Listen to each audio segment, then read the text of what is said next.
दोस्तों welcome back to my channel मुकुमुकु blogs. मैं पूजा पांडे और आप सबका स्वागत है हमारे चैनल में।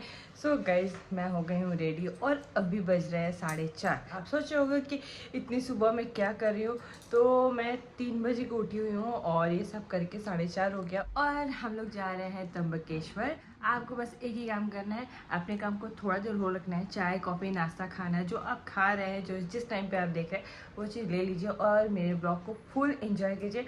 और यश भी अभी सोई हुई है, आज जी मैं और हमारे देवर जी हम लोग जा रहे हैं और यश भी अभी सोई हुई है तो मैं उसको उठाऊंगी नहीं। मैं कल रात को ही उसको ड्रेस पहना कर सुला दी थी कि जब वो उठेगी तो मैं बस उसको रेडी करूंगी, क्योंकि मैं उसका नींद डिस्टर्ब बिल्कुल भी नहीं करना चाहती हूँ।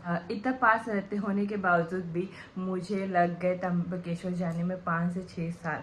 हमारी शादी के 6 साल हो गए और मैं अब जा रही हूँ भोलेनाथ का दर्शन करने के लिए।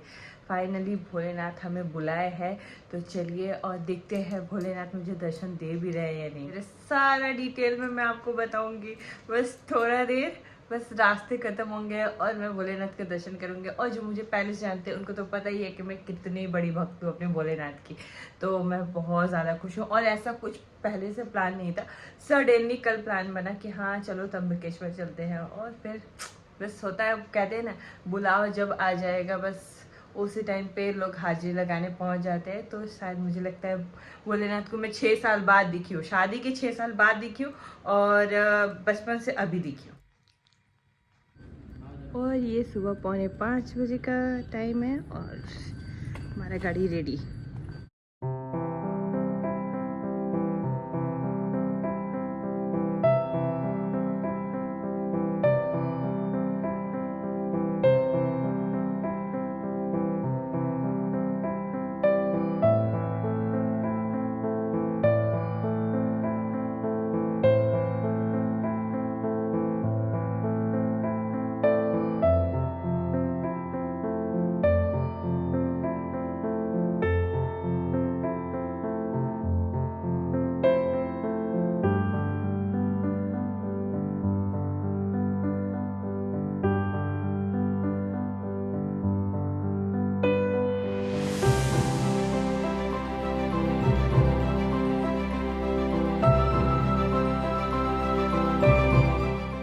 इगतपुरी के आगे थोड़ा देर रुके हैं और यहाँ पे हम लोग को कोड़ा का फूल दिखा है। इसका पकौड़ी बहुत ही टेस्टी बनता है। ये देखिए इन्होंने तोड़ लिया। आपको खाना है? तोड़ के वेस्ट नहीं करना है, घर लेके चलो। इसका पकौड़ी बना के हम लोग खाएंगे। अब पता नहीं ऐसे रास्ते में है तो वही है या फिर कुछ और है, घर जाने के बाद पता चलेगा। मौसी जी बताएंगे हम लोगों को रियल में। इसका अरे अभी बोल रही है गाइस, हम लोग अभी इगतपुरी पहुंचे और अभी सुबह के 7 बज रहे हैं। हम लोग 4:45 बजे निकले थे और अभी 7 बज रहे हैं। और ये देखिए इगतपुरी से थोड़ा सा आगे है, हम लोग थोड़ा देर हॉल्ट लिए हैं। तो मस्त लग रहा है पता है, और ठंडी ठंडी हवा देखो आप। मुझे थोड़ा देर मतलब 5-10 मिनट रुकूंगी ना ऐसे, तो मुझे सच में ठंडी लगने लगेगी। और कितना अच्छा लग रहा है, ठंडा ठंडा। ये देखिए मेरे पति देव का एकदम चुनरी चुनरी वाला फीलिंग आ रहा है। कैसे चुनरी चुनरी। और यार आप ना ऐसे अंदाजा लगा सकते हो, देखो कितनी तेज हवा चल रही है और मुझे तो ठंडी लगने लगी। मुझे तो बहुत ज़्यादा ठंडी लगती है। बाल कैसे उड़ रहे हैं, ओह माय गॉड। ठंडी तो लग रही है पर बहुत मज़ा आ रहा है। और एक और बात बताऊँ, जैसे किसी से मिलने का बहुत ज़्यादा इंतज़ार होता है ना, कि कोई पता चले कि कोई आ रहा है या हम कहीं जा रहे हैं, तो कैसे अंदर से ऐसा अलग वाली फीलिंग आती है ना। मुझे भी सेम वैसा ही फीलिंग आ रहा है कि मैं कब जाऊँ, कब दर्शन होगा, कैसे लगेंगे भोलेनाथ, कैसे लग रहे होंगे आज भोलेनाथ। मतलब पता नहीं क्यों मुझे ही हो रहा है या आप सब लोगों को भी होता है। प्लीज़ मुझे कमेंट बॉक्स में कमेंट करके बताइएगा। यशवी उठ गई है क्या?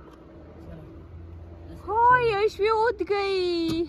जैसे हम लोग घर से नीचे उतरे, मैं गाड़ी में बैठ नहीं जाई तब तक तो यशवी उठ ही गई थी। और यशवी को सुलाते सुलाते मैं सो गई थी। मैं और यशवी दोनों ही सो गए थे। और अभी जैसे मैं बाहर गई हूँ, मैडम उठ गई है ना। और यशवी को मैं रेडी नहीं की थी, बस ऐसे ही लेके आ गई। हाँ देखा, यशवी को भी पता है। और यशवी कहाँ जा रही है?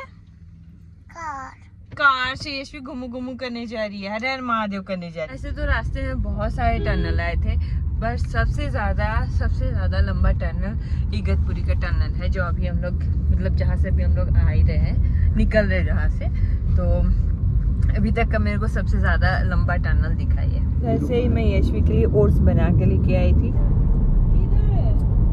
ऑटो कहाँ रखा था रे? ये छोटा सा डॉगी हम लोगों के रास्ते में ही मिल गया था। इसे बार बार हटाया जा रहा था और ये बार बार रोड पे ही आ जा रहा था। देखिए कितना मस्ती कर रहा है। कितना बड़ा इधर है रिसोर्ट्स वगैरह।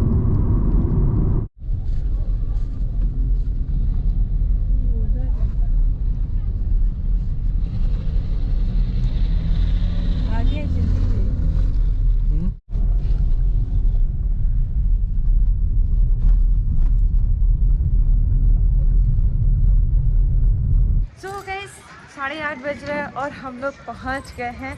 और जैसे ही इंटर किए तो वहाँ पे पार्किंग के लिए ऐसा हो रहा था कि 2 नंबर गेट के पास पार्क करना पड़ेगा गाड़ी को, और वहाँ से काफ़ी दूर तक चल के जाना पड़ेगा, और नहीं तो आप 300-350 रुपये दीजिए, गेट के पास ही एकदम मंदिर के सामने ही पास पार्किंग हो जाएगा आपका गाड़ी।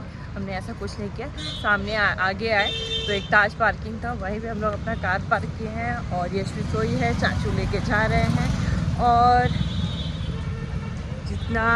जितना पास आते जा रही हूँ मेरे एक्साइटमेंट लेवल बहुत ज़्यादा बढ़ती जा रही है। और मैं मतलब अभी गाड़ी में ही अपना शूज़ भी खोल दी हूँ, दिखाती हूँ।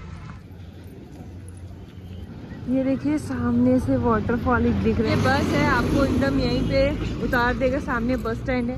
नासिक स्टेशन से आपको ऑप्शंस मिलता है, जैसे कि कैब का भी ऑप्शंस है, दूसरा बस है और तीसरा ऑटो है। कैब महंगा है थोड़ा ज़्यादा, और सस्ता आपका बस पड़ता है, तो आप अपनी सुविधा के अनुसार आप आ सकते हैं। बट मैं पूरा ज़्यादा डिटेल में नहीं दे सकती हूँ, क्योंकि मैं तो बाई कार आई हूँ, रोड ट्रिप करके आ रही हूँ, तो मुझे जितना पता है मैं आपको डिटेल दे रही हूँ कि 3 ऑप्शंस है आपको नासिक से त्र्यंबकेश्वर आने के।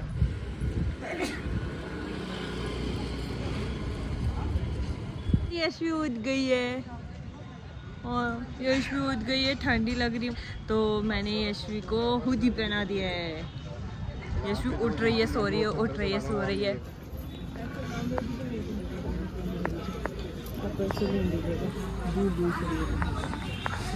आइए सब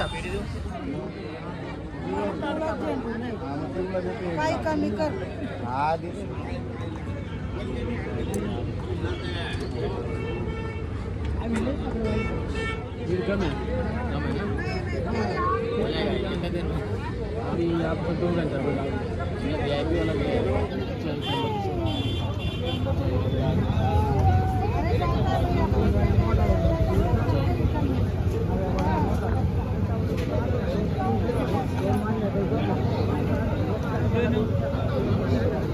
हम लोग ये इंतजार कर रहे हैं,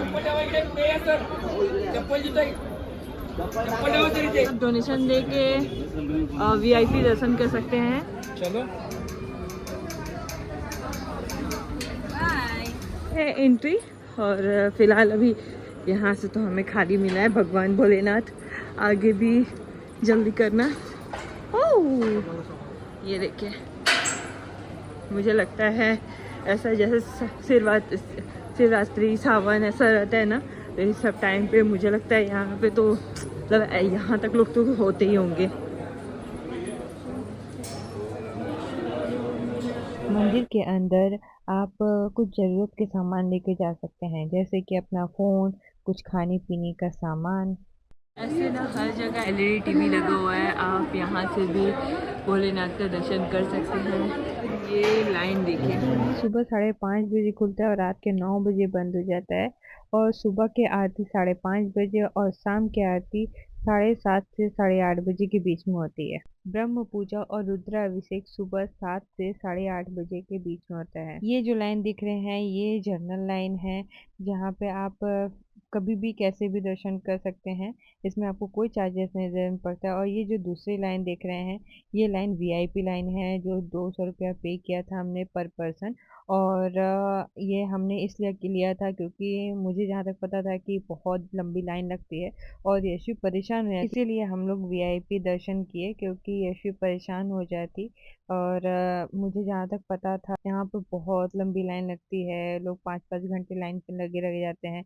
इसीलिए मैंने यशवी के लिए कुछ कुछ खाने का भी सामान लिया था। और यदि आप भी अपने बच्चे के साथ आ रहे हैं तो प्लीज़ बच्चों के हिसाब से खाने पीने का सामान कुछ कुछ ज़रूर लेकर के मंदिर के अंदर जाएं।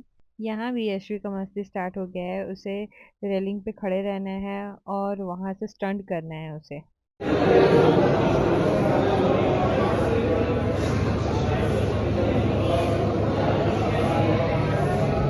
त्र्यंबकेश्वर मंदिर का इतिहास ऋषि गौतम और गोदावरी नदी से जुड़ा हुआ है। मंदिर का निर्माण पेशवा बाजीराव के पहले बेटे नाना साहब पेशवा ने 1755 से 1786 ईस्वी के बीच में करवाया था। और यहाँ का शिवलिंग साधारण पत्थर का नहीं बल्कि स्वयं भू माना जाता है। इसमें लगातार जल रिसता रहता है जो कभी सूखता नहीं है।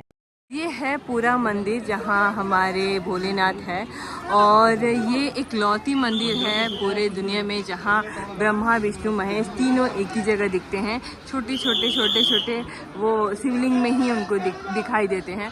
9 बजे हम लोग लाइन में लगे थे और बहुत अच्छे से दर्शन करके हम लोग अभी निकल रहे हैं 10:30 बजे। मतलब लाइन ज़्यादा नहीं था, भीड़ भी ज़्यादा नहीं था। हम लोगों को मतलब लगता है कि मतलब होता नहीं है, भोलेनाथ ने ऐसा कुछ प्लान करके ऐसा बुलाया है। मुझे ऐसा लगा जैसे कि मैं हमेशा डरती थी कि मतलब जो भी गए वो सब बोलते थे कि बहुत लाइन था, बहुत भीड़ था। तो ऐसा हमको होता था ना कि यार कैसे जाऊंगी, यशवी है, छोटी है, वो परेशान हो जाएगी। तो शायद मेरा इतना जो डर था, भोलेनाथ ने ऐसा प्लान किया था कि भाई तुम आओ, सब कुछ तो मैं तुम्हारा देख लूँगा। तो मुझे बहुत ज़्यादा खुशी हो रहा है, मैं क्या बताऊँ। 200 रुपये का VIP दर्शन है और हम लोग कल ही उसको ऑनलाइन बुक कर लिए थे। आप ऑनलाइन ऑफलाइन दोनों ही कर सकते हैं, दोनों अवेलेबल हैं। और मुझे जहाँ तक लगता है वीकडेज़ में और वीकेंड में दोनों में ही भीड़ होते होंगे, बट वीकडेज़ में थोड़ा कम होता होगा। और मुझे जहाँ तक समझ आ रहा है, जितना आप सुबह आएंगे उतने अच्छे से और उतना जल्दी दर्शन कर लेंगे। अच्छा ये देखिए क्या हो रहा है, ये देखिए ये 12 ज्योतिर्लिंग में से एक ज्योतिर्लिंग है। और ये एक इकलौता ज्योतिर्लिंग है जिसमें ब्रह्मा विष्णु महेश तीनों एक ही जगह शिवलिंग में आपको दिखते हैं। और मेरा अभी तक सिर्फ दूसरा ज्योतिर्लिंग है जो मैंने कवर किया है। अभी बहुत कुछ बाकी है, देखते हैं भगवान कब बुलाते हैं, कब दर्शन देते हैं।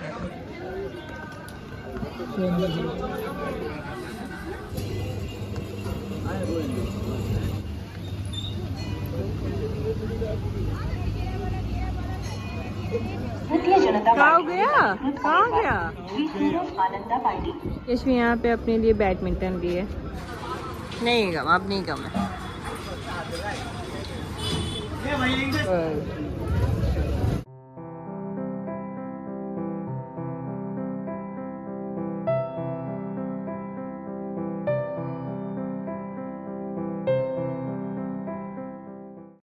और वहाँ पे दर्शन करके हम लोग निकले हैं। और दर्शन तो वैसे बहुत अच्छा हुआ था, पर एक बात तो मानना ही पड़ेगा, यहाँ हो या फिर कहीं पर भी हो, अभी तो सब जगह का हो गया है। जितना आप पैसा दीजिएगा उतना भगवान आपके हैं। यदि आप पैसा नहीं दीजिएगा तो भगवान आपके नहीं है। ऐसे भगवान नहीं मानते, पर हर जगह का पांडा मानते हैं। तो कोलकाता में भी सेम है। और मैंने त्र्यंबकेश्वर में भी देखा कि यदि आप पैसा दे रहे हैं तो आपको प्रसाद, आपको टाइम भी मिलेगा और आप आराम से बैठ के जैसा पूजा करना चाहे वैसा कर सकते हैं। बट हाँ, आप शिवलिंग के पास नहीं जा सकते, दूर से ही जो करना है कर सकते हैं। पर जो हो जैसा भी हो, सबका कमाई का जरिया है, ये भी उनका भी कमाई का जरिया है, कोई बात नहीं है। हमने दर्शन बहुत अच्छे से किया है और वहाँ से निकल के आधा घंटा चल के हम आ गए सूला वाइनयार्ड। यहाँ पे यशवी सोई है और अंश जी भी कुछ ज़्यादा ही थक गए हैं। एक्चुअली थकना भी लाजमी है क्योंकि हम लोग कल रात को 12:30 बजे सोए हैं और सुबह 3 बजे उठ गए हैं। तो 2-2.5 घंटे की नींद मिली है और ना मेरा नींद पूरा हुआ है ना अंश जी का पूरा हुआ है। तो मैंने बोला कि अभी गाड़ी में यहाँ पे थोड़ा देर, आधा घंटा थोड़ा सा रेस्ट करते हैं, फिर मैं आपको दिखाती हूँ सूला वाइनयार्ड। यहाँ पे वाइन बनता है। सूला वाइनयार्ड से निकल के हम लोग लास्ट लंच होम में आए हैं, देखते हैं यहाँ का खाना कैसा है। और सूला वाइन में हम लोग अंदर नहीं विजिट किए क्योंकि 2-3 रीज़न था। एक तो हम लोग बहुत थके हुए हैं, दूसरा नंबर वहाँ का चार्जेस मुझे बहुत ज़्यादा लगा। वीकडेज पे 600 और वीकेंड में 1000 रुपीज़ पर पर्सन है। और पैसा पे करना कोई बड़ी बात नहीं है कि ना मैं वाइन पीती हूँ ना ही अंश पीते हैं, तो हमारा पैसा पे करना भी बेकार हो जाएगा। बस घूमने के लिए 1000 रुपीज़ पर पर्सन पे करना मुझे वर्थ नहीं लगा, इसीलिए हम लोग बस वहाँ से चले आए। और फिर खाने का भी टाइम हो रहा था, सुबह भी अच्छे से खाई नहीं थी, तो इसीलिए हम लोग सोचे कि हम लोग निकलते हैं खाना खाना और फिर घर भी जाना है। तो हम लोग वहाँ से निकल आए हैं और देखते हैं यहाँ का खाना कैसा है।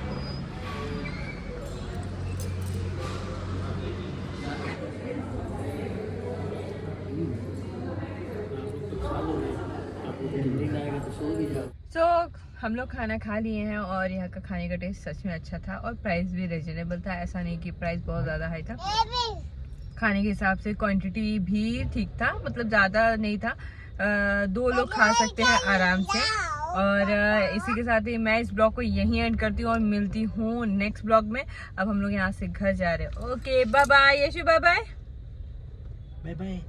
यशु का मस्ती देख रहे हैं, वो गाड़ी में 2 पिल्लो रखा हुआ है, वो दोनों का दोनों उठा लिए। बाय बाय फ्लैंक किसी, लव यू।